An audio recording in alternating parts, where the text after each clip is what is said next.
Phishing is a type of attack that typically attempts to trick the victim into clicking on a link or executing malware in some way. It can be an attempt to compromise a device, to steal sensitive information, passwords, usernames, PINs, credit card numbers, as well as try to gain access to online accounts. Pretty much all of the things you don't want to happen can happen through phishing attacks. And phishing is one of the most successful and common types of attacks because it is easy to perform, cheap to set up, and it yields good returns for the attackers. So you really have to watch for it. In working for big corporations, even with repeated security training to wise people up, no matter what the company I've consulted to, about 30% or so of people continue to be fooled and click on things that they shouldn't. And funnily enough, some countries are worse clickers and some are better clickers on a consistent basis. But no matter what, people just seem to not be able to be trained out of not clicking on the things that they shouldn't click on. Phishing is typically carried out by sending fake emails or instant messages as well that direct the victim to a fake site that often resembles the legitimate site. It is a form of social engineering, or in other words, it's an attack against human weaknesses, and it relies also on the lack of defenses that web technologies inherently have in order to do the attack. So, for example, email does not authenticate or digitally sign the sender, so there's no guarantee of who it's come from. If there was, then this problem would be reduced. Because emails can be easily spoofed to look like they've come from a legitimate source, phishing attacks take advantage of that trust that you believe it's come from that person, or at least it can do. Generally, phishing attacks are done en masse, so they send out thousands or millions of emails, and those email addresses have been harvested from the internet, or sometimes they've been harvested through hacking websites, sometimes from the fact that people have publicly disclosed them on forums or other things like that, and even from guessing at what the address is.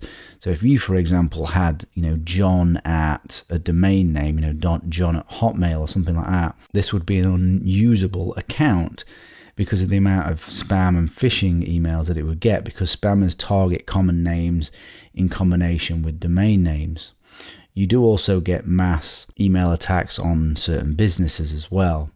But if it is a specific and targeted attack, we call that spear phishing, if you're targeted individually. Let's look at some techniques used to perform phishing attacks in order to try and convince people to click on them. So the big one that they use is what's called link manipulation. This is a simple phishing email that you can see here in front of you that I put together. I've sent it to a Ghostmail account to illustrate the techniques that are used. The Ghostmail service is no longer available actually, but that's not important as it's serving here as an example only. The examples I show can apply to all email services. Here I'm faking links to Google and to Microsoft. So if we just zoom in here. So the first technique that they use is subdomains and misspelt domains. Now if you look at these three examples here, so you can see here that this is the real domain, and this is the domain it's trying to convince you that it's actually from. And a slightly different technique being used here. So that is obviously the real domain. And then this is using subdirectories in order to look like Google. This one's using a subdomain, this one's using subdirectories. And this one, Microsoft, can you notice what's wrong with that one? You probably can, because we're zoomed in, which is here. We've got an R and an N instead of an M. Let's have a look at some other examples. So these are live phishing links that are right now attempting to convince people to click on them. So you can see here, this is actually an Australian bank, and it's attempting to convince people that this is the domain, when in actual fact we can see here that this is the real domain. Let's see if there's any other clever ones, or well, they're not really that clever, but let's see if we can find any other examples. So you can see here's another paypal.co.uk. So the real domain is this. So it may be tricky to understand as I've gone through this which are the real domains, depending on your experience. So the real domain is the one that is to the left of the high level domain. That's the high level domain, and that has no slash to the left of it. High level domains are things like .com, .net, .org. If you look at my example here, that isn't legitimate because it has a slash to the left of it, which means it is a subdirectory. Real domain is the one to the left of the high level domain and that has no slash to the left. So that has a slash to the left, so it must be this one. The next sort of technique of link manipulation is what's called IDN homographic attack. IDN is the internationalized domain name standard. So you can see a couple of obvious ones, but again, they're not always obvious. So you can see here we've got some zeros instead of O's, and we've got an L instead of a 1. But let me tell you that if the font is different, these can be almost impossible to see the difference. And obviously this can be used in combination with subdomains and misspelling in order to create further confusion. And another one is hidden URLs. So using HTML A tags to hide the real URL. So you can see here we've got click here, so you don't know what's behind it, but if you look down there at the bottom, you can see that it's going to google.com.stationx.net, and this one we can see is actually going to google.com.stationx.net, so not at all going to where it alleges to go to. So I click there, you see, don't go to Google at all. Obviously this could have been an attack site.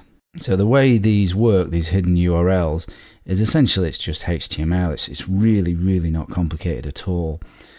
So you can see here these, but this is the raw HTML here that has created these links that I sent in the email. Email is made up of HTML nowadays anyway. It's text and HTML, and the email clients render the HTML just like browsers render HTML.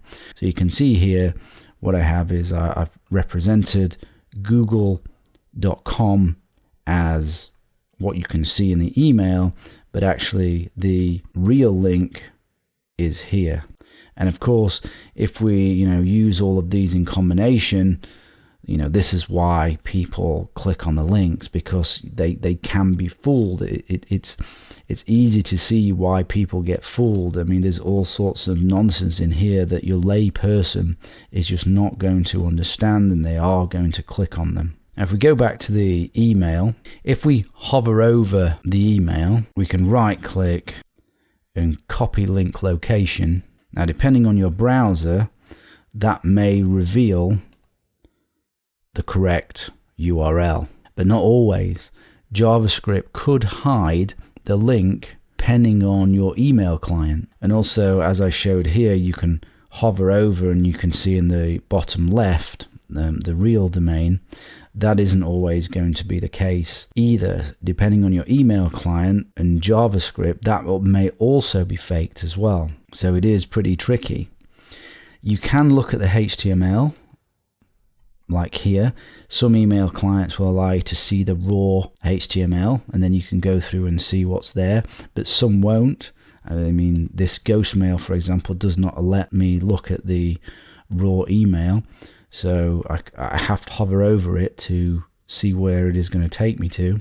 Good providers, and this can be both a good and a bad thing, will notice these types of things and will change them. So Thunderbird, for example, these wouldn't come through like this. It would change them so that you can actually see where it's going to. But that defense mechanism could be bypassed as well. So, so it's not foolproof. But Ghostmail in this example was able to receive these and make them look like this without me going to much effort to try to bypass any phishing protection that it has. Other than URL manipulation, there's also covert URL redirects that use vulnerabilities such as cross-site scripting and cross-site request forgery, or they can be used in combination with URL manipulation. So it is possible that you might get sent a link to a real site, and the real site is being manipulated to attack you in some way. So the attacker can or possibly has found a flaw in the real site and is using a technique like open redirect, or as I've just mentioned, the cross-site scripting and the cross-site request forgery vulnerabilities in order to attack you. So this has happened to PayPal and many others. So let me give you an example, because this, obviously won't be clear, of a reflected cross-site scripting vulnerability that could be used in a phishing attack. So imagine you've been, sent a link via whatever means. Now, this was actually a cross-site scripting vulnerability that I found in a forum application, so I'm just using it as an example. So this is an example of the URL. You then click on this URL. This takes you to the website, and then because I've inserted into that URL a special script, when you enter your username and password, I'm able to steal your username and password. Now, if you look here, this is the crucial bit of code. So I've inserted my own little bit of code here. This is the reflected cross-site scripting vulnerability. That site should not let me put in my own scripts into URLs and process it, because what that means is that I am then able to act as that website under the security context of that website, which means I then have access to your cookies, and of course I can manipulate the web page so that that it's not the right login screen and it's actually a fake login screen that I've presented. And that's actually what I did with this particular vulnerability, to demonstrate it to the people that own the application so that they could fix it. So that was the actual URL vulnerability. And if you look here, there I'm inserting in a special, what's called an iframe, in order to put up a fake login screen and able to take the usernames and passwords. So that gives you an example there. If there's vulnerabilities in the website, these cross-site scripting vulnerabilities, these open redirects, then the phishing attacks can be even worse. And to finish up on phishing, there's a couple of variants of phishing, and that is Vishing and SMShing. So Vishing is phone or voice phishing, and SMShing is SMS phishing, or sending text messages. So this is attempting to call or text you in an attempt to compromise your device in the same way as you do with phishing, so steal sensitive information, passwords, usernames, credit cards, all of the bad stuff. There are many examples, a common one being pretending to be from Microsoft, telling you that you have a virus on your machine. Can they help? Please download and install this totally legitimate software, which is then, a Trojan or something like that. Again, my mother has had a couple of these calls from guys from India pretending to be from Microsoft. These calls do work on enough people. That's why they continue to do them. And actually, if you look on YouTube, you can actually see a lot of people pranking these people when they're being called by them. So those are quite funny to watch. So Vishing is phone-based cons. SMShing is text-based cons. And that's phishing.